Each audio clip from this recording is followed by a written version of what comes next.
الصلاۃ والسلام علیک یا سیدی یا رسول اللہ وعلی آلک واصحابک یا حبیب الصلاۃ والسلام علیک یا سید المرسلین وعلی آلک واصحابک یا خاتم النبیین۔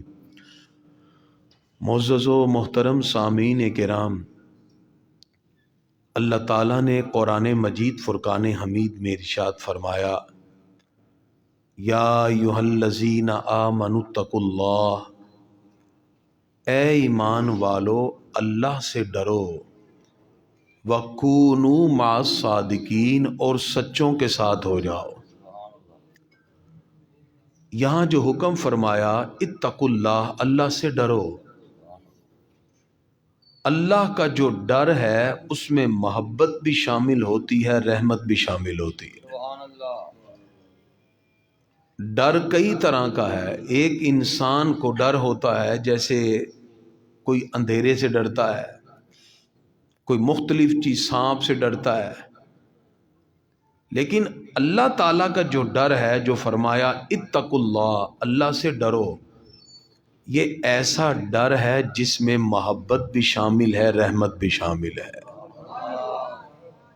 ہمیں یہ خوف ہے کہ ہم رب کی بارگاہ میں جب حاضر ہوں گے تو اللہ کی بارگاہ میں ہماری حاضری جب ہوگی، اس وقت ہم سب کو رب کے سامنے اپنے اپنے ہر عمل کا جواب دہ ہونا ہوگا۔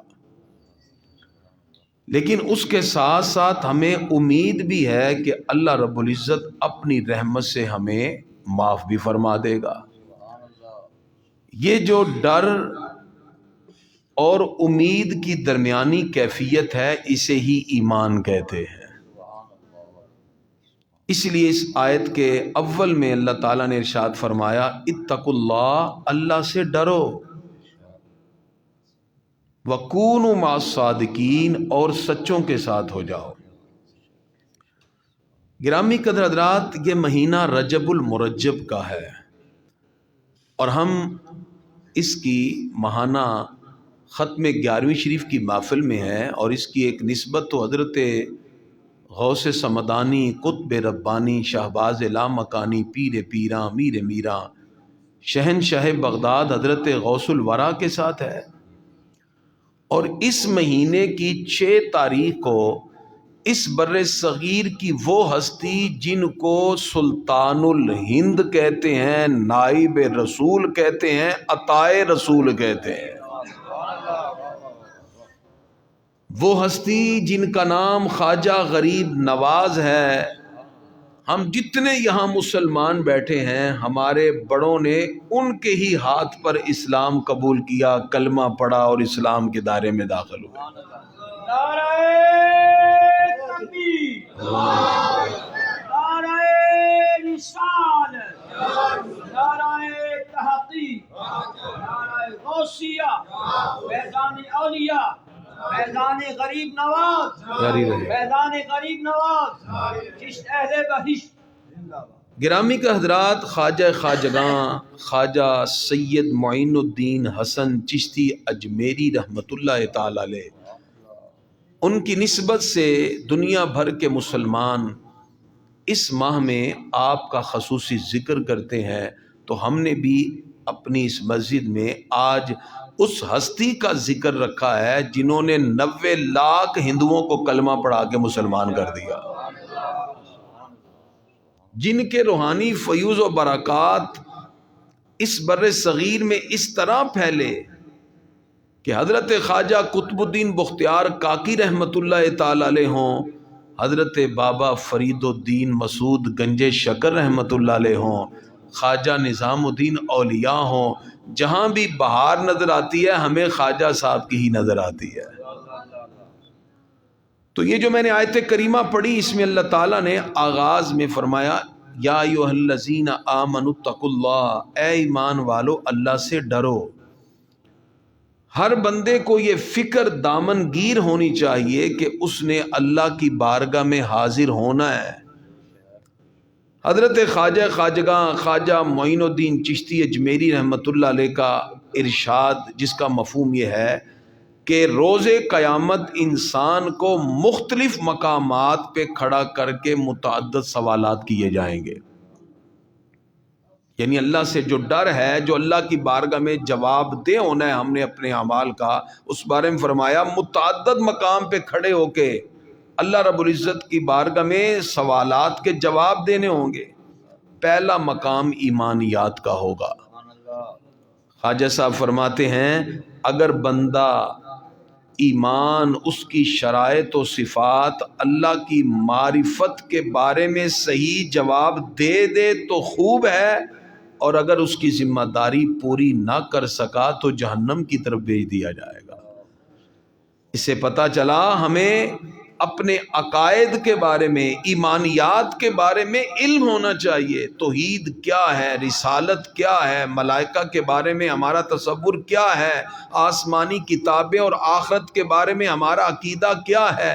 یہ تمام عقائد کے بارے میں ہر مسلمان کو علم بھی رکھنا چاہیے اور جاننا بھی چاہیے، اس لیے کہ قیامت کے دن خواجہ صاحب فرماتے ہیں ایک سوال عقائد کے مطابق ہوگا اور عقائد کے متعلق ہوگا، اور دوسرا خواجہ صاحب فرماتے ہیں دوسرے مقام پر کھڑا کر کے پوچھا جائے گا تمہاری نماز کی ادائیگی کیسی تھی، تمہارے دیگر فرائض کیا تھے.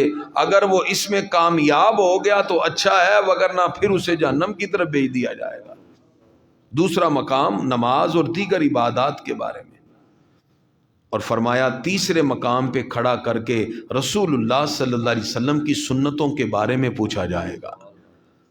اگر سنتوں کی ذمہ داری پوری ہوئی تو بہت اعلیٰ، ورنہ فرشتوں کے ہمراہ رسول اللہ صلی اللہ علیہ وسلم کی بارگاہ میں پیش کیا جائے گا کہ یہ آپ کی امت سے ہے اور اس نے آپ کی سنت پر عمل کرنے میں کوتاہی کی ہے.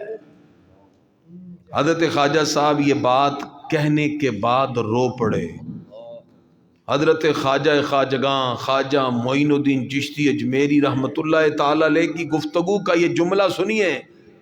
جب آپ نے اللہ کی بارگاہ میں حاضر ہونے کے بارے میں سامعین کو سمجھایا تو یہ کہہ کے رو پڑے اور روتے ہوئے کہنے لگے وائے برآں کس کے فردائے قیامت از رسول اللہ صلی اللہ علیہ وسلم شرمندہ ماند. آپ فرماتے ہیں اس شخص پر افسوس ہے جو روز قیامت رسول اللہ صلی اللہ علیہ وسلم کے سامنے شرمندہ ہو. افسوس ہے جو سرکار کے سامنے قیامت کے دن شرمندہ ہوگا. آپ فرماتے ہیں پس او را جا کجا باشد چون از وے شرمندہ باشد پیش کا رود. فرماتے ہیں جب وہ حضور صلی اللہ علیہ وسلم کے سامنے شرمندہ ہوگا تو کس کی بارگاہ ہے جس کے پاس جائے گا. یہ کہہ کے خواجہ صاحب رو پڑے، ان کی آنکھوں میں آنسو آ گئے. دلیل العارفین مجلس دوم اور صفحہ 10 پر خواجہ صاحب کی یہ تقریر موجود ہے. تو گرامی قدرات، سب سے پہلے جو ہم نے آیت کریمہ کا حصہ سمجھا، اس میں اللہ تعالیٰ نے فرمایا ہے اتقوا اللہ، اے ایمان والو اللہ سے ڈرو. اللہ رب العزت سے ڈرنے کا مطلب یہ ہے اس کی جتنی بھی معاملات کے حوالے سے ہم پر ذمہ داری ڈالی گئی ہم وہ تمام ذمہ داری کو پورا کریں. وہ حقوق العباد ہوں تو بھی پورے کیے جائیں، وہ حقوق اللہ ہوں تو اس کو بھی پورا کیا جائے، اس لیے کہ قیامت کے دن حقوق اللہ کے بارے میں بھی پوچھا جائے گا اور حقوق العباد کے بارے میں بھی پوچھا جائے گا.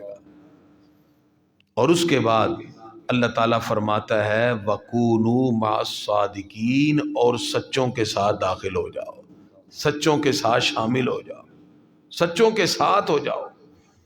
گرامی قدرات، اس بر صغیر میں، ہندوستان میں اللہ تعالیٰ نے روحانی تربیت اور اسلام کی تبلیغ و اشاعت اور تحفظ و استحکام کے لیے طریقت کے جس مشرب کا انتخاب کیا وہ سلسلہ چشت ہے.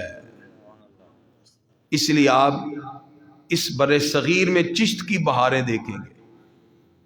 حضرت خواجہ عثمان ہارونی رحمۃ اللہ تعالی علیہ کی بارگاہ سے جو فیوز و برکات لے کے خواجہ صاحب یہاں بر صغیر میں آئے، اپنے پیر و مرشد کے حکم پر تو سب سے پہلے داتا صاحب کی چوکھٹ میں بیٹھ کے چلا کرتے ہیں، اور 40 دن کے بعد جب فیوز و برکات سے سینہ روشن و منور ہوا تو پکار اٹھے گنج بخشے فیض عالم مظہر نور خدا، ناکسارا پیر کامل کاملارا رہنما۔ فرمایا یہ وہ ہستی ہیں جو روحانی فیض لٹانے والے ہیں، اور مظہر نور خدا، فرمایا یہ اللہ کے نور کے مظہر ہیں، ناقص بھی آئے تو یہ ان کے لیے بھی پیر کامل ہیں، کامل آ جائیں یہ ان کے لیے بھی رہنما ہے۔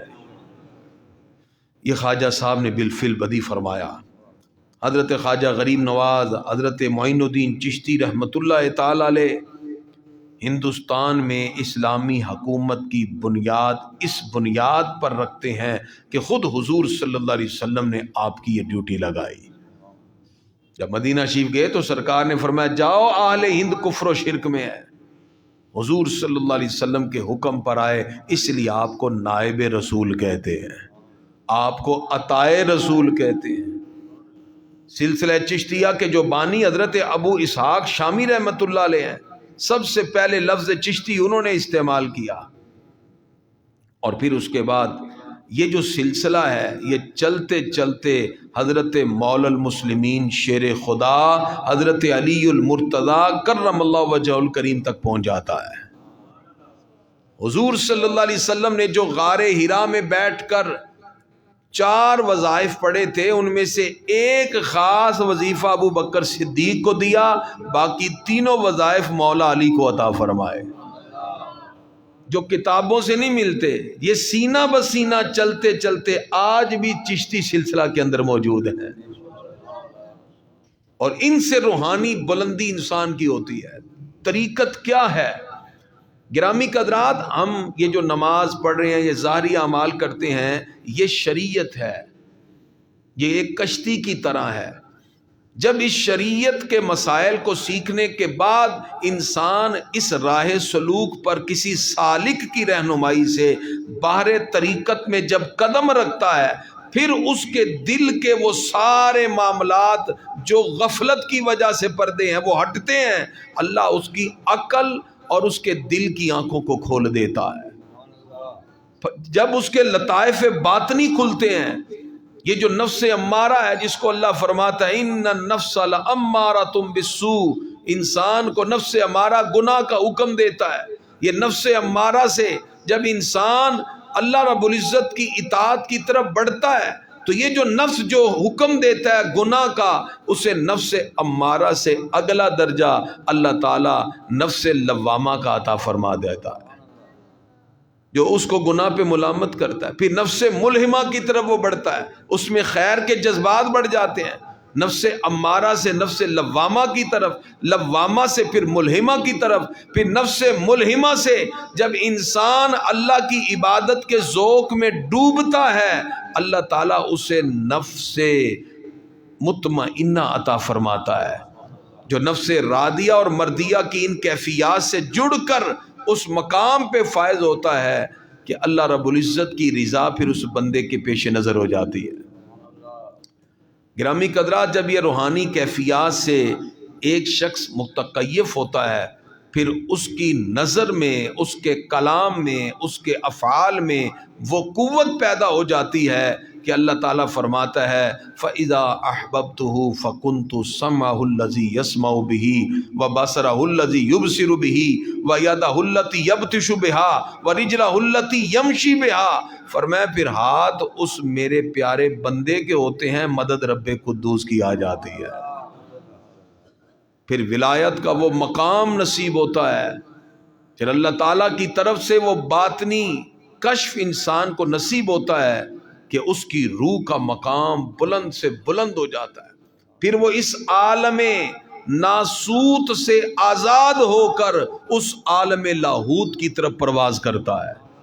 اس کی روح کی بلندی پھر اتنی ہوتی ہے کہ ایک لمحے میں وہ عالم لاہوت میں روح سجدہ کر کے پلٹ کے پھر بدن میں واپس آ جاتی ہے۔ یہ روحانی کیفیات پھر اللہ تعالیٰ اس کی ذات میں پیدا کرتا ہے۔ پھر ہوتا یہ ہے کہ جب ایک شخص مسلسل اللہ کی عبادت میں ہے تو اللہ رب العزت پھر اس بندے سے راضی ہوتا ہے۔ پھر حضرت بابا فرید فجر کی نماز کے بعد سین میں بیٹھ کے لوگوں کو درس قرآن دے رہے ہوں اور چڑیاں درخت پر چوں چوں کریں تو بابا فرید کہیں اگر فرید کہے تو چڑیاں مر جائیں، آپ نے کہا نہیں، ساری مر گئیں۔ جلال میں تھے اور پھر جمال میں آئے، کہا اگر فرید کہے نا تو زندہ بھی ہو جائیں، تو ساری زندہ بھی ہو گئی۔ تو درس کے بعد کسی نے سوال کیا، حضرت یہ خیر ہے ابھی آپ کہتے ہی نہیں، رب کر دیتا ہے۔ کہا 40 سال سے فرید نے رب کی موڑی کوئی نہیں، اب رب فرید کی موڑتا ہی کوئی نہیں۔ نعرہ تکبیر، اللہ نعرہ رسالت، نعرہ رسالت، نعرہ تحقیق، نعرہ حیدری، نعرہ غوثیہ، آستانہ عالیہ خواجہ اجمیر، زندہ باد، آستانہ عالیہ بابا فرید الدین گنج شکر، زندہ باد۔ فیضان اولیاء۔ اور یہ جو روحانی سلسلہ الحمدللہ اس بر صغیر میں جو چلا الحمدللہ، یہ وہ روحانی تسلسل تھا جو چلتے چلتے آج الحمدللہ، آج اگرچہ مادیت کا دور ہے، آج مٹیریلزم میں لوگ زیادہ ہیں، روحانیت سے بہت دور چلے گئے۔ اسپرچویلٹی اور روحانیت کی کیفیات کا تکیف اور متکیف ہونے کے لیے بھی لوگوں کے دلوں کے اندر وہ کیفیات نہ رہی۔ لیکن یاد رکھیے وہ جو عشق کی نماز کا ایک سجدہ ہے نا، ایک سجدہ اس ظاہری نماز سے کروڑا گنا اعلیٰ ہے۔ مولا علی فرماتے میں نے آج تک وہ سجدہ ہی نہیں کیا جس میں مجھے رب کا دیدار نہ ہو۔ آپ فرماتے میں رکاب پر ایسے گھوڑے کی پاؤں ڈالتا ہوں، دوسری رکاب سے پہلے پورا قرآن ختم ہو جاتا ہے۔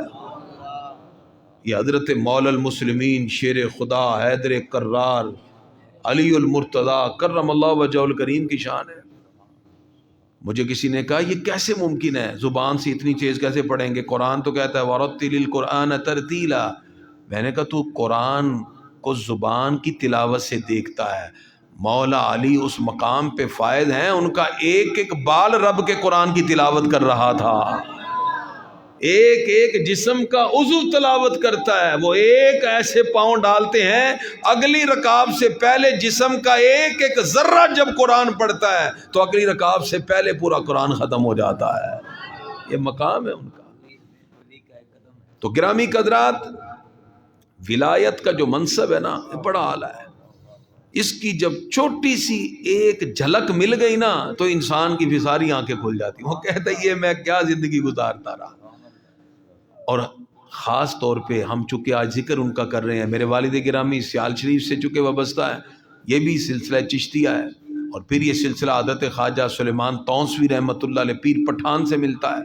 یہ چلتے چلتے یہ سارا سلسلہ بر صغیر میں آپ دیکھیں گے الحمدللہ یہ اہل چشت ہیں جن کو رب قدوس نے روحانی کیفیت سے متکیف کیا۔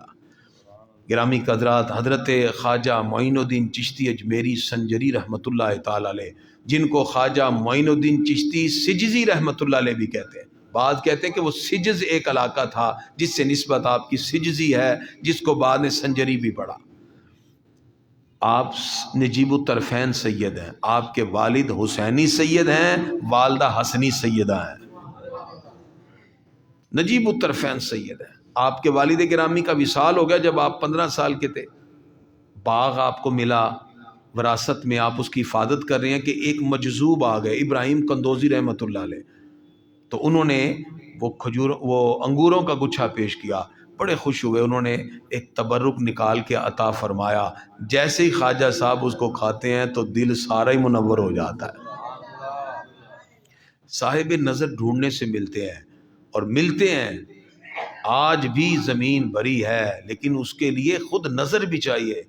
پھر خواجہ صاحب نے سارا باغ بوگ بیچا، نکلے علم دین حاصل کرنے کے لیے، سمرقند پہنچے، بخارا پہنچے، پھر چلتے ہوئے حضرت خواجہ عثمان ہارونی رحمت اللہ علیہ کی بارگاہ میں پہنچے، اور پھر وہاں سے مجاہدات سے گزر کر پھر حرمین شریفین کی حاضری نصیب ہوئی، پھر حضور صلی اللہ علیہ وسلم کے حکم سے آپ یہاں بر صغیر میں آئے، داتا صاحب کی چوکھٹ میں بیٹھے، پھر اجمیر شریف گئے۔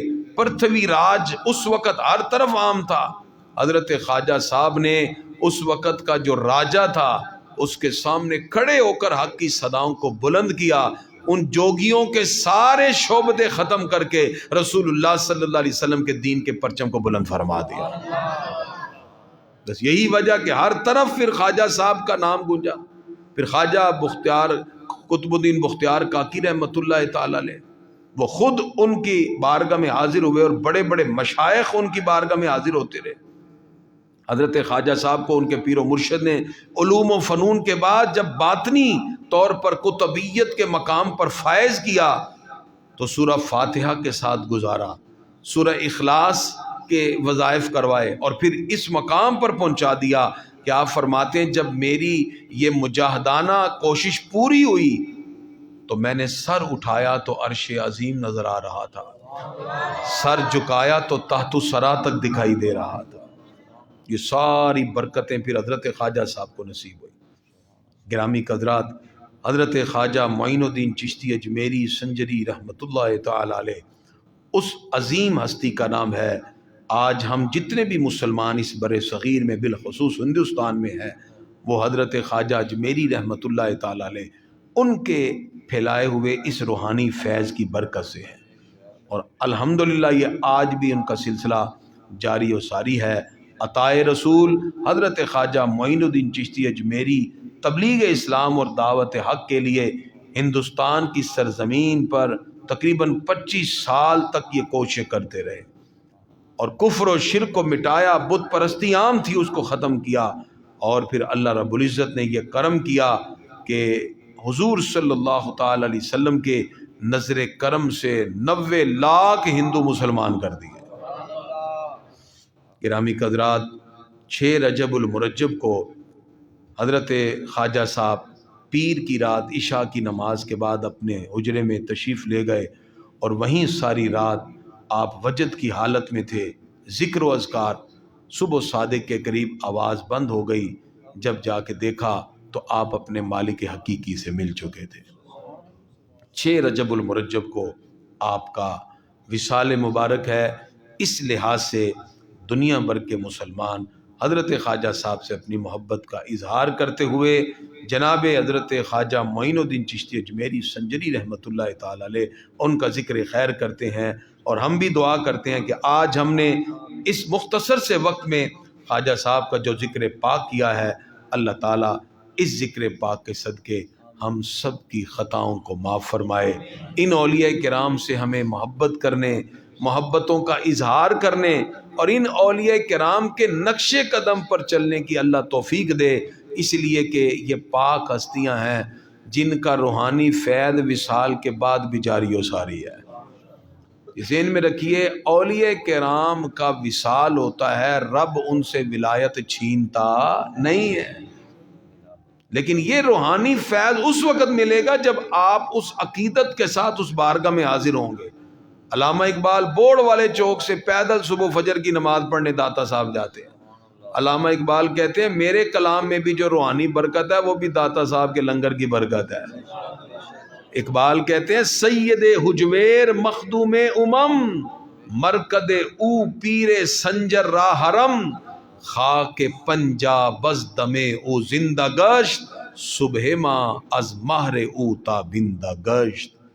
اقبال کہتے ہیں کہ اگر میرے کلام میں بھی تمہیں روحانیت نظر آتی ہے تو یہ بھی داتا صاحب کی اس روحانی برکت کا نتیجہ ہے۔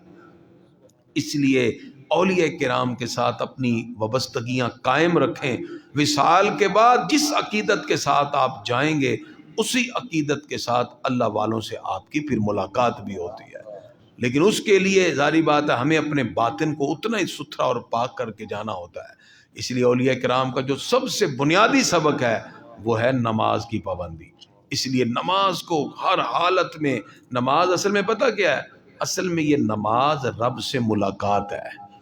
اور یہ مزے کی بات بتا دوں آپ کو، آدم علیہ السلام سے لے کے عیسیٰ روح اللہ تک کسی امت کو یہ مقام نہیں ملا جو رب نے نماز میں ملاقات کا شرف ہمیں عطا فرمایا ہے۔ میں پوری ذمہ داری سے کہہ رہا ہوں، کسی کو یہ مقام نہیں ملا۔ ایک صاحب نظر بزرگ تھے، وہ داتا صاحب کی بارگاہ میں حاضری کے لیے گئے تو داتا صاحب بھی ساتھ نماز پڑھ رہے ہیں، وہ صاحب نظر تھے۔ نماز کے بعد جب وہ قبر شریف پہ حاضری کے لیے آئے تو داتا صاحب وہاں بھی بیٹھے ہیں، تو عرض کیا جی آج آپ نماز کے لیے جماعت میں بھی شامل تھے، آپ کا تو وصال ہو چکا ہے، اور وصال کے بعد تو نماز روزہ زکوٰۃ یہ تو نہیں ہے۔ تو فرمایا جب ہمارا بھی دل کرتا ہے رب سے ملاقات کا، ہم بھی نماز میں آ جاتے ہیں۔ جب آپ قبر میں جائیں گے نا، آپ کا جب دل کرے گا، اگر اللہ توفیق دے کہ رب سے ملاقات کریں، تو پھر اس میں کیا آپ کو موقع ملے گا؟ نماز کا۔ اس امت کے لیے رب سے ملاقات کے لیے ایک ہی ذریعہ، اور وہ کیا ہے؟ نماز ہے۔ اس لیے فرمایا الصلاۃ معراج المومن، نماز مومن کی معراج ہوتی ہے۔ تو یہ معراج کیا کریں، اور اس کے لیے نماز پڑھا نہ کریں، قائم کیا کریں۔ قائم کیا ہے؟ مکمل طہارت پاکیزگی کے ساتھ، پورے آداب ارکان کے ساتھ، توجہ بالکل اللہ کی طرف۔ پھر دیکھیں آہستہ آہستہ، پھر اللہ سے توفیق بھی مانگیں، جب وہ توفیق دے گا پھر خدا کی قسم آپ سجدے میں سر رکھیں گے، دل کرے گا فجر کی اذانیں ہو جائیں، سجدے سے سر اٹھے ہی نہ، ایسی لذت نصیب ہو۔ اللہ کرے یہ لذتیں پروردگار ہم سب کو عطا فرما دے۔ اصل میں یہ مقصد صرف یہی ہے، یہ اولیاء کرام کے جو ذکر ہم کرتے ہیں، اس سے ہمارے باطن کا زنگ دور ہوتا ہے، یہ ہمارے دلوں کے اندر جو قدورت نفس یہ ختم ہوتی ہیں۔ اللہ والوں کے ذکر سے گناہ مٹتے ہیں، اور اللہ تعالیٰ کے پیارے لوگوں کے ذکر سے پھر اللہ تعالیٰ ہمارے دلوں کے اندر مزید ایمان کا اجالا عطا فرما دیتا ہے۔ تو دعا کریں اس مہینے میں اللہ نے ہمیں معراج کا، جو معراج میں نماز کا تحفہ دیا تھا، ہم سب کو پوری پابندی سے نماز پڑھنے اور اللہ تعالیٰ کی بارگاہ میں سر جھکانے کی پروردگار توفیق عطا فرمائے۔ اب ختم پاک ہوگا اور انشاءاللہ اس کے بعد پھر